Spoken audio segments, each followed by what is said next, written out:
বন্ধুরা কেমন আছেন? আজকের আমি এই ভিডিওটিতে আলোচনা করব অফিস রাজনীতির শিকার নিয়ে কি বলেছেন চাণক্য পণ্ডিত। প্রাচীন ভারতে অফিস রাজনীতি ছিল না এমনটা ভাবলে ভুল করবেন। মৌর্য যুগেই এর কঠোর কেন্দ্রীয় প্রশাসন চালু হয়। পরবর্তী সময়ে গুপ্ত সাম্রাজ্যরা আরও বিস্তৃত প্রশাসনিক পরিকাঠামো গড়ে তোলেন। সেই সাথে বিস্তৃতি অব্যাহত থাকে ব্যবসা বাণিজ্যের। ফলে ভারতে অফিস জব যাকে বলে তা সেই আমলেই ভালো পরিমাণই ছিল, সে বিষয়ে কোনো সন্দেহ নেই। আর কে না জানে অফিস থাকলেই অফিস পলিটিক্সও থাকবে, এটাই স্বাভাবিক।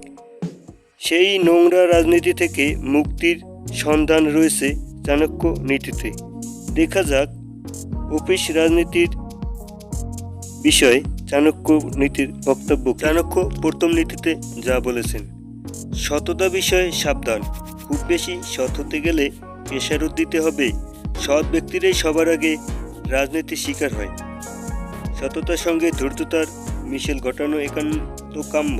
চোখ কান খোলা রাখাটা তো আর অন্যায় নয়। অবস্থা বুঝে ব্যবস্থা। যখন সততার প্রয়োজন তখন সততা, আবার যেখানে দ্রুততাই একমাত্র অনুসরণীয় সেখানে সেটাই অনুসরণ করা যুক্তিযুক্ত। পৃথিবীর সকল প্রাণীকে খাবার জোগানোর জন্য কাজ তো করতেই হয়। তার মানে এই নয় আপনি কাজ করতে করতে বা পরিশ্রম করতে করতে গাধা হয়ে গেলেন। চাণক্য এখানে বলেছেন, কোনো কাজ শুরু করার আগে নিজেকে 3টি প্রশ্ন করুন। কেন এই কাজটি আপনি করছেন? এর ফলে কি হতে পারে? এটা কি ধরনের সাফল্য আনতে সক্ষম? যদি আপনি এই উত্তরগুলো পেয়ে যান তবেই আপনি পরিশ্রম করে সাফল্য অর্জন করতে পারবেন। কোন কাজটি আগে করবেন সেটা সবার আগে ঠিক করুন।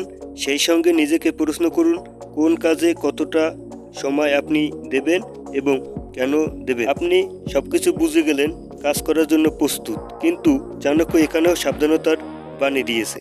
কাজ শুরু করলে ব্যর্থতার ভয় পেলে চলবে না, পিছিয়ে এলে আপনারই ক্ষতি। তাই কাজে নামার পরে সামনে এগিয়ে যান।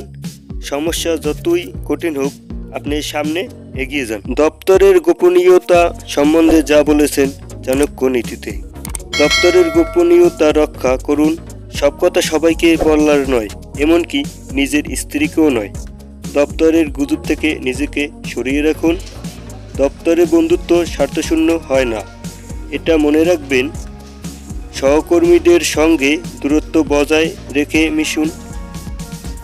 কোনো ভয় রেখে কাজ করবেন না। ভয় বা আশঙ্কা জাগ্রত হলেই তাকে সঙ্গে সঙ্গেই আক্রমণ করে ধ্বংস করুন। দেখা ও শেখার চোখ সবসময় খোলা রাখুন।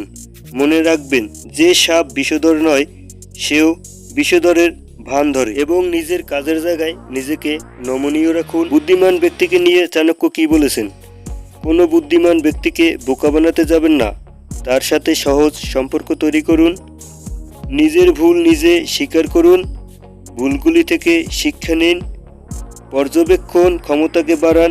ব্যক্তি এবং ঘটনা এই দুটোকে তীক্ষ্ণ দৃষ্টিতে দেখুন। আমরা প্রায়শই কোনো ব্যক্তি বা ঘটনা শুনেই হুটহাট করে রেগে যাই বা হঠাৎ রেগে যাই, কিন্তু চাণক্য নীতিতে এটা থেকে আমাদের বিরত থাকতে বলেছেন। তো বন্ধুরা, আজ এই পর্যন্ত। ভিডিওটিতে একটা লাইক দিবেন, কমেন্ট করে জানাবেন ভিডিওটি কেমন হলো, আর এই রিলেটেড কেমন ভিডিও আপনার পছন্দ, এবং সাবস্ক্রাইব করে চ্যানেলটির সাথেই থাকবেন। ধন্যবাদ, দেখা হবে পরবর্তী ভিডিওতে।